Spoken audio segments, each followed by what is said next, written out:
What's up guys, it's Kangaroo Elite. I've got to go pick up the Subaru. It's finally fixed. Blew a head gasket on it about a month ago. It's been in the shop. Had a couple of other things that had to be replaced, but now it's done, it's ready to go. So I'm gonna head down there. Sarah wants her car back today. So I'm gonna go ahead and bike down there. I'm gonna ride my bicycle for about 15-ish miles. It's kind of a rainy day out, if you can see that. So hopefully I don't get caught in the rain. If I do, I do. I mean, it's just some water, it's not gonna kill me. But first, I gotta put it together.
do. Thank you so much. Thank you. I really appreciate it.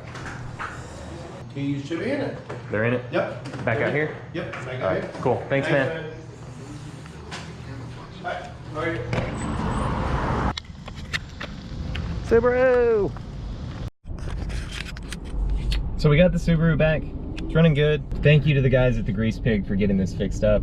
And a big thanks to Big Mike. I really appreciate you working on it and taking care of us and giving it that personal touch. Man, he said that he spent 3 hours cleaning the Blue Devil stuff out of there. So if you consider using Blue Devil, or at least the head gasket stuff, reconsider. Maybe take it to a shop and actually have them fix it, because it ended up costing us more by putting that stuff in there.